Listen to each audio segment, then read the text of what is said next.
Welcome back to our channel. ఈరోజు ఇంకో sweet recipe చూసేద్దాము. ఇక్కడ నేను ఒక 1.5 గ్లాస్ వరకు బెల్లం అయితే చిన్న చిన్న పీసెస్గా చేసుకొని దానిలోకి కొంచెం వాటర్ వేసుకొని అయితే కరిగించుకుంటున్నాను. ఇది చాలా గట్టిగా ఉంది కాబట్టి అయితే నేను కరిగించుకుంటున్నాను. సో మనం ఇలా బెల్లం వాటర్ అయితే ప్రిపేర్ చేసుకున్నాం కదా, ఇప్పుడు దానిలోకి 2 ఇలాచీ అయితే పౌడర్ చేసుకొని యాడ్ చేసేసుకుందాము. ఇప్పుడు ఇక్కడ కనిపిస్తుంది కదా పెద్ద గ్లాస్, దాంతో గోధుమ పిండి మనం ప్రిపేర్ చేసుకున్న బెల్లం పాకం ఉంది కదా, పాకం కూడా కాదు, జస్ట్ బెల్లం వాటర్ ఉన్నాయి కదా, దానిలోకి యాడ్ చేసుకొని మంచిగా పిండి మిక్స్ చేసుకోండి. గోధుమ పిండి అయితే ఇక్కడ నేను యూజ్ చేస్తున్నాను. ఉండలు లేకుండా మంచిగా మిక్స్ చేసుకోవాలి.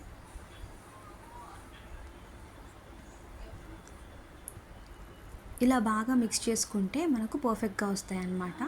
ఇప్పుడు దానిలోకి నేను ఒక 1/2 స్పూన్ వరకు అయితే సాల్ట్ వేసుకున్నాను. బెల్లంని బ్యాలెన్స్ చేస్తుంది అనమాట. ఇప్పుడు పిండి మరీ పల్చగా ఉండకుండా ఇక్కడ కనిపిస్తుంది కదా, ఈ విధంగా అయితే మంచిగా మిక్స్ చేసుకోండి. నేను ఇక్కడ మీకు చూపిస్తాను కన్సిస్టెన్సీ ఎలా రావాలో. సో పిండి అంతా యాడ్ చేసుకున్నాక నాకు కొద్దిగా గట్టిగా అయింది, ఇంకొంచెం వాటర్ అయితే నేను యాడ్ చేసుకుంటున్నాను. సో స్వీట్నెస్కి తగినట్టుగా మీరు పిండి అండ్ వాటర్ అయితే అడ్జస్ట్ చేసుకోవాలి.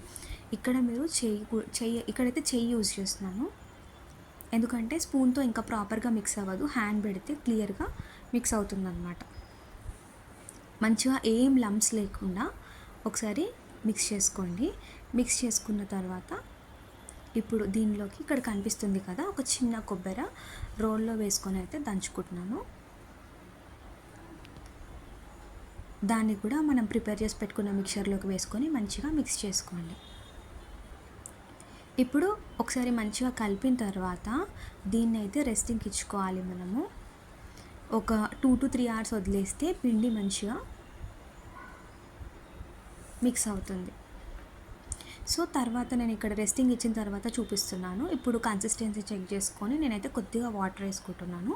మరీ పల్చగా ఉండొద్దు, అలానే మరీ గట్టిగా ఉండొద్దు. ఇక్కడ కనిపిస్తుంది కదా, ఈ విధంగా మంచిగా మిక్స్ చేసుకొని ఒకసారి మంచిగా కలుపుకోండి.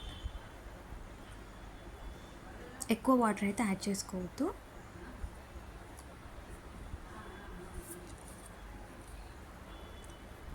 మంచిగా మిక్స్ చేసుకున్న తర్వాత ఇది కొంచెం టైం పడుతుంది, ఎందుకంటే ఇక్కడ మిక్సింగ్లోనే మనకు కావాల్సిన టేస్ట్ ఫ్లేవర్ అనేది ఇక్కడే ఉంటుంది అనమాట. ఇక్కడ పిండి రెడీ చేసుకున్నాం కదా, స్టవ్ మీద అయితే ఇలా ఒక గిన్నె తీసుకొని దాంట్లో ఆయిల్ యాడ్ చేసి, సో ఆయిల్ హీట్ అయిందా లేదా చూసుకోవాలి. సో ఆయిల్ అయితే హీట్ అయిన తర్వాత ఇలా గ్లాస్తోని ఒకటే దగ్గర మనము అప్పా వేసుకుంటాం కదా, అలా వేసుకోవాలి.